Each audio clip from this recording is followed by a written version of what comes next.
Good day, and thanks for stopping by GardenStateWeather.com, New Jersey and the Northern Mid-Atlantic region's weather news portal. I'm forecaster Robert Smith with the weekend edition of the in-depth forecast analysis video discussion for Friday, August 3rd, 2012.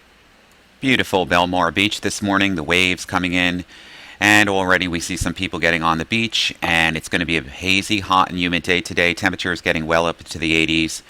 And as you can see, the water temperatures are going to be in the mid-70s to around 80 degrees in some spots, probably remaining in the mid-70s here around Belmar in Ocean County, New Jersey. It's going to be a good day to be in the water anywhere you're going to go today and tomorrow outside of any isolated thunderstorm activity, because of the fact that it is going to be so oppressively humid over the next 48 to 72 hours, which is going to lead to some very strong to severe thunderstorms Sunday night and Monday morning across the entire forecast region. Water vapor loop in motion now shows basically high pressure in control across the northern New England and mid-Atlantic area. We have moisture building, a short wave here across the diving well to the south and east of this frontal boundary here, and this cold front here is really not much of a change in the air mass. It will wash out before it gets through the region today, so we're expecting hazy, hot, and humid conditions, a cumulus buildup during the afternoon, especially with differential heating over the mountainous terrain of interior sections of the Hudson Valley and northern New Jersey, where an isolated to scattered severe thunderstorm could erupt, and that would be for pulse storm, and that's where some heavy downpours and local flooding from that would be occurring. Outside of that, just hazy, hot, and humid weather expected over the next 48 hours, with temperatures running well into the 90s and heat indices probably approaching that too. Dew points in the 70s is going to be very oppressive to be outside unless you're near a body of water over the next 48 to 72 hours.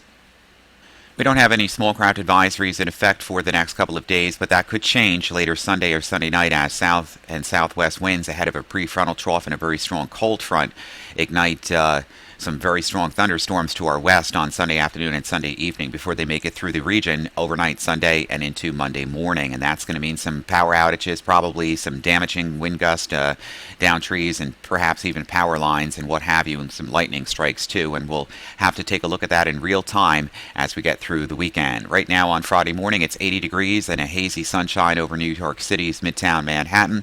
Temperatures already approaching the upper 70s, and it's going to be a hot day, except along the immediate barrier islands here of the New Jersey coast and the South Shore and east ends of Long Island, where the winds will be from the south-southwest today, and temperatures will be slightly cooled there, but inland temperatures will approach the lower 90s once again.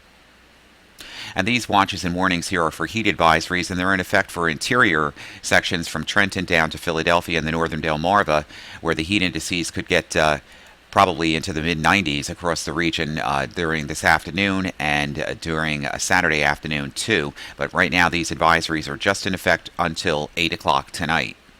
And we have some high base scattered cloud cover here, but it's going to be a mostly sunny day, hazy, hot, and humid as mentioned. Taking a look at the shortwave here, it's driving south and east along this frontal boundary, and just some high shearing upper level clouds from this feature over the region during this morning, and that will probably wash out and then have just some cumulus clouds building in across the interior sections this afternoon. Radar isn't showing much. We have a little precipitation across southern New England getting into Connecticut, and most of the activity is well removed here to the south and west. So really not expecting more than an isolated chance of a shower or thunderstorm over interior sections during this afternoon, and probably again on Saturday, as basically high pressure is in control and will remain in control of our weather through the next 48 hours. Now, the main focus of this weekend's weather, of course, will be a very strong prefrontal trough and cold front crossing the region Sunday afternoon, Sunday evening, and making it through the area on Monday afternoon with drying conditions and much drier air, slightly cooler air too for Tuesday and Wednesday of next week. But it's going to be a dangerous situation late Sunday afternoon right through Monday morning across the entire forecast region. Putting the NAM WRF composite reflectivity forecast into motion, we really don't see too much happening here as we make it through the afternoon. There could be an isolated scattered shower or thunderstorm well north and west of New York City, and we're not really anticipating much here even in the modeling, as the atmosphere is so warm aloft, and that will help to prevent, for the most part, any severe weather. But we're going to see some isolated thunderstorms across the region north and west of the city, and that will change as we get through the day on Sunday. You can already see the cold front now developing across the Great Lakes in southeastern Canada with a strong upper level low and cold front approaching. As this approaches during the afternoon hours, morning and afternoon hours, well to our west, you can see a couple of lines here developing again, much like we've seen earlier a couple of weeks ago. We had the damaging derecho and a very strong a thunderstorm wind damage and hail damage across New Jersey and the New York City metro area and Philadelphia too.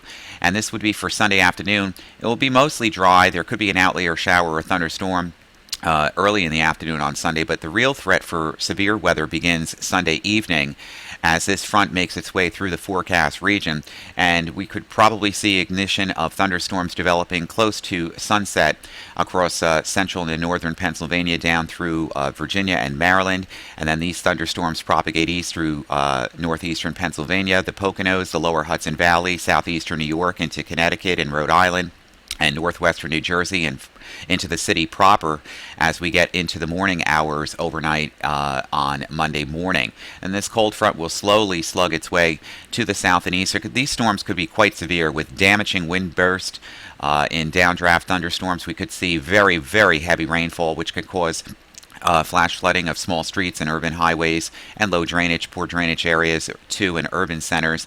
Lightning strikes, which obviously could hit trees or homes, much like we've seen with previous storms this season. And of course, the big thing would be not only the heavy rain, but the strong wind gusts, which could exceed 50 or 60 miles per hour at times as these storms propagate their way through. And we can see by Monday morning, really just after sunrise, it's still raining pretty good across southeastern Connecticut, Long Island, the city, and down through central and southern New Jersey and the Delmarva. Some of these storms are going to take a while to get through the region. And we can even see a few additional storms across the interior sections as the air is still quite saturated and the environment is still quite unstable Monday afternoon. But all of this should begin to clear out by Monday night, and Tuesday should be a much better looking day. So once again, be mindful of rip currents at the beaches. Never swim alone. Enjoy the weather this weekend and watch out for those severe storms on Sunday afternoon, Sunday night, and especially Monday morning across the region. Live coverage continues on our website, and if weather conditions change or warn advisories, watches, or warnings, that's covered in our live content as well. And of course, we'll be here at the Weather Center during that day on Sunday as the severe weather expected begins to unfold. For GardenStateWeather.com, I'm forecaster Robert Smith. You enjoy this first weekend of August, and again, if special videos need to be done, and we'll also start a video discussion on the tropics this weekend too, and we'll have that out for you in email on Saturday night or Sunday. For GardenStateWeather.com, I'm forecaster Robert Smith. Make it a great day.